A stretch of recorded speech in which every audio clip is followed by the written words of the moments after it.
You have surely seen this weapon from World War II, the legendary MP40, but whether you truly know the turbulent history behind it and why it was so hated by American soldiers is another question. And today we're going to explore exactly that by going back to the very beginning of German submachine guns to understand how the MP40 became what it was. At the start of the 20th century, armies prioritized long-range bolt-action rifles, valuing power, precision, and distance above all. But the First World War transformed everything as trench warfare and new battlefield conditions gave rise to the submachine gun, a weapon concept completely different from the traditional rifle. The introduction of water-cooled machine guns and rapid-firing artillery shattered the old style of mobile warfare, forcing both sides into dug-in lines stretching across the front as aerial reconnaissance made surprise maneuvers nearly impossible, resulting in a brutal stalemate where massive charges produced horrific casualties. In this environment, the need arose for small, fast, nighttime raiding units to infiltrate trenches where long rifles and heavy machine guns were nearly useless in cramped, close-quarters combat. Pistols lacked firepower, so nations searched for better tools, and the Germans, developing weapons for their elite stormtroopers, became among the first to produce a practical submachine gun. After attempts to convert pistols to full auto failed due to uncontrollable recoil, Theodore Bergmann's firm and designer Hugo Schmeisser created the MP18, the world's first practical SMG, featuring a 32-round drum magazine, a 9mm pistol cartridge, and a rate of fire of 350 to 500 rounds per minute, making it ideal for trench assaults.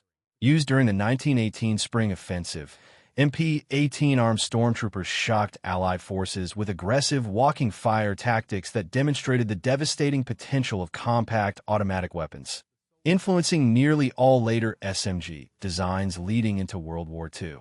Despite the Treaty of Versailles, Germany continued developing weapons, refining the MP-18 into the MP-28 and studying submachine gun performance in the Spanish Civil War, which convinced them that SMGs would remain vital even in more mobile future conflicts.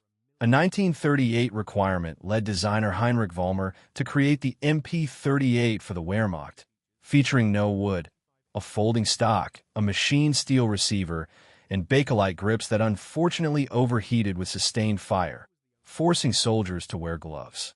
Chambered in 9mm and firing around 500 rounds per minute, it modernized the MP18's concept, but only about 8,000 existed during the invasion of Poland. The need for faster production led to the MP40, a simplified, stamped metal evolution of the MP38 designed for mass manufacture, though early versions suffered jamming due to rush production. Improvements quickly followed, including a dual-slot bolt safety to prevent accidental discharge, solving a serious issue from the MP38. Though mechanically similar to its predecessor and still using 32-round box magazines patented by Schmeisser, whose name on the magazines wrongly caused Allied troops to nickname the gun Schmeisser, the MP40 became Germany's second most produced automatic weapon of the war, costing 57 Reichsmarks, about $1,200 today, and while cheaper than the American Thompson, it was still not inexpensive. The U.S. responded with the M3 grease gun, heavily borrowing from the MP40's simplified stamp design, reducing cost dramatically, while the British took simplification even further with the Sten.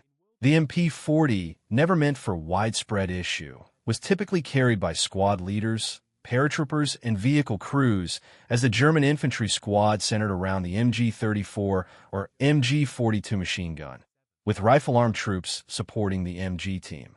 This changed dramatically on the Eastern Front in brutal close-quarter city battles like Stalingrad, where the Soviets fielded large numbers of PPSH-41s that outclassed the MP40 with a far higher rate of fire, better reliability in extreme conditions, and overwhelming production numbers, outproducing German SMGs 6-1. The PPSH's blistering 200 round per minute fire rate and durable simplicity made it ideal for room clearing, and its 7.62 Tokarev cartridge offered superior penetration and range over 9mm. The MP40 was more controllable and accurate in long bursts, but the PPSH's raw volume of fire dominated close-quarters combat, leading the Germans to use captured PPSHs and even convert thousands to 9mm with modified magazines. Weighing about 4 kilograms unloaded, the MP40's recoil was manageable, but its folding stock loosened with use, reducing accuracy, and experimental designs like the MP40/1 with dual side-by-side magazines proved impractical. The MP40's greatest flaw was its magazine, a double-column, single-feed design highly sensitive to dirt and easily bent if used as a grip, often causing jams, especially since its thin steel construction and MP18-derived feed system struggled in harsh battlefield conditions. Soldiers were instructed not to hold the weapon by the magazine, to load fewer than 32 rounds to reduce spring tension, and to use the issued loading tool to avoid bruised thumbs. Yet the magazine remained a persistent weakness even though the gun itself performed reliably in deserts and on the Eastern Front.